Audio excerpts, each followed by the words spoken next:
Hello everyone. Today we are going to discuss the syllabus of public administration for the BA first year student for semester second.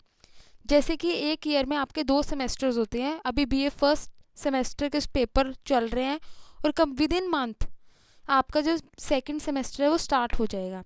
इसलिए आज शुरू करने जा रहे हैं public administration का सिलेबस। की सिलेबस है क्या पब्लिक एडमिनिस्ट्रेशन का वो सेकेंड सेमेस्टर के लिए। जो इस पेपर का नेम होगा वो होगा आपका इंडियन एडमिनिस्ट्रेशन। जैसे फर्स्ट सेमेस्टर में आपका था पब्लिक एडमिनिस्ट्रेशन, पेपर का नाम आपका है इंडियन एडमिनिस्ट्रेशन। जो ये मैक्सिमम मार्क्स का एग्जाम होएगा वो आपका होएगा 100 मार्क्स का।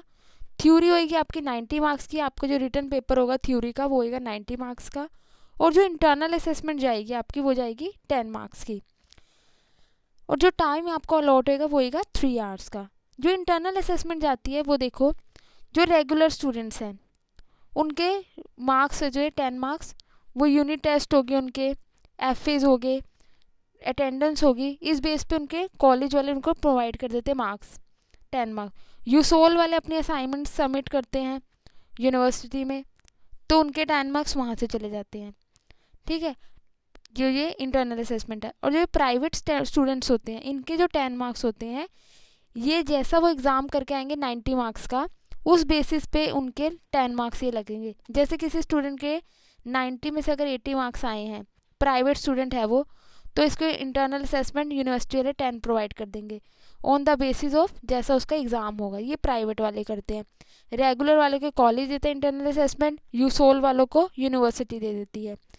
प्राइवेट वाले जैसा 90 मार्क्स का वो पेपर करके आएंगे उसके बेसिस पे उनके इंटरनल असेसमेंट जाती है।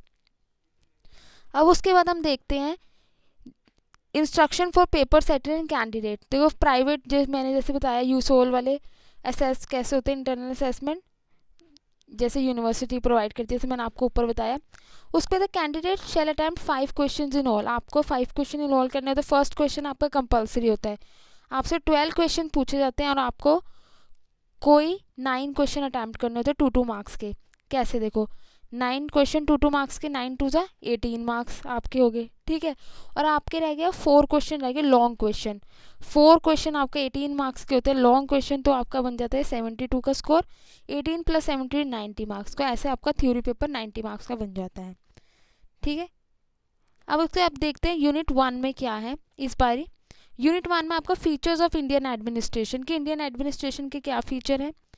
यूनियन एग्जीक्यूटिव में आ जाता है आपका president, prime minister and council of ministers. Union legislature में लोकसभा की क्या कॉम्पोजिशन है, फंक्शंस क्या है लोकसभा के और रोल क्या है। राज्यसभा के क्या कॉम्पोजिशन है, फंक्शन क्या है और उसका रोल क्या है। ये आपका फर्स्ट यूनिट में है। अब यूनिट 2 में आपका आ जाता है state executive, governor, chief minister and state council of ministers. State legislature जैसे आप यहाँ ऑर्गन्स की बात करी जा रही है, गवर्नमेंट के 3 ऑर्गन होते हैं ना, लेजिस्लेचर, एग्जीक्यूटिव एंड जुडिशरी। तो हम इस इंडियन एडमिनिस्ट्रेशन को रन करने के लिए 3 ऑर्गन्स काम करते हैं। तो ये पेपर है इंडियन एडमिनिस्ट्रेशन का, इसलिए ये 4 यूनिट में ऐसे डिवाइड कर गया है। आप देखते हो स्टेट लेजिस्लेचर में आपका लेजिस्लेटिव असेंबली आ जाएगी, लेजिस्लेटिव काउंसिल आ जाएगा, उसका कॉम्पोजिशन, फंक्शन और रोल। यूनिट 3 में आपका आता है union and state judiciary. Supreme court apex level पे आ जाता है, उसकी क्या कॉम्पोजिशन है, क्या फंक्शन है और क्या रोल है।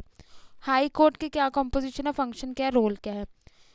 ठीक है, और कंट्रोल ओवर अगला टॉपिक जो आपका है वो है कंट्रोल ओवर एडमिनिस्ट्रेशन का।